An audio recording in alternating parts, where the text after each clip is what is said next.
Hier, nous avons étudié l'addition à retenue, d'accord, que l'on va poser.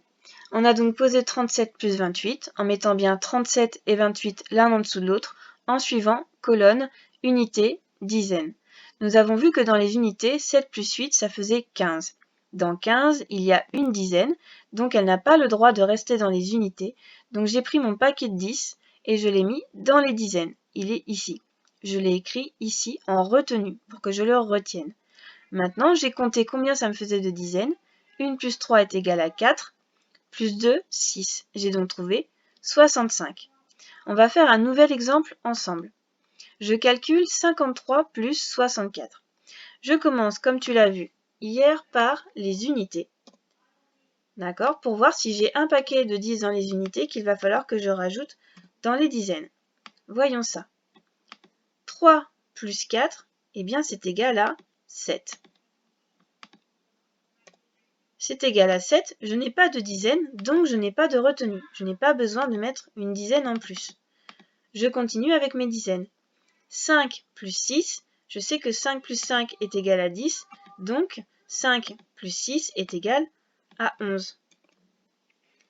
Ici, je me rends compte que j'ai à nouveau deux chiffres dans une colonne.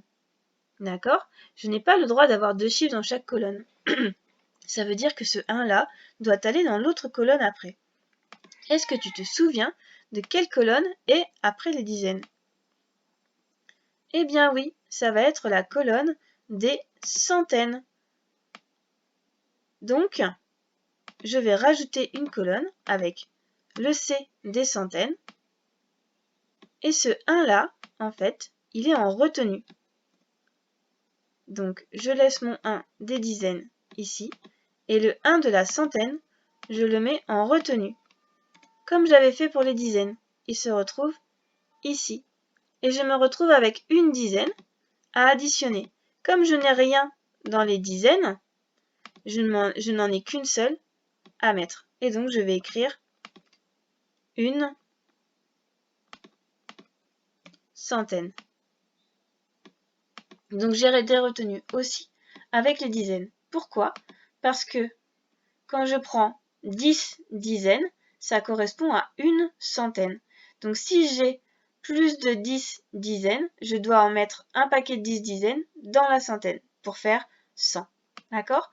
Donc, c'est la même chose, sauf que je vais dans la colonne des centaines. Donc maintenant, c'est à toi de travailler. Tu vas faire ces opérations-là. Alors, tu n'es pas obligé de toutes les faire. Tu peux en faire la moitié, par exemple, et ensuite corriger. Ou tu peux toutes les faire si tu as un rapide du calcul. Il n'y a pas de souci, à toi de voir. Donc, tu fais pause, tu fais tous les exercices, et ensuite tu viens voir la correction. Maintenant que tu as fait tes calculs, voici la correction. Donc, encore une fois, tu fais pause, tu corriges tes calculs. Comme tu le vois ici, ici et ici, il y avait le cas de la centaine en retenue, d'accord? Donc j'espère que tu y as bien pensé. Voilà pour l'addition posée avec retenue.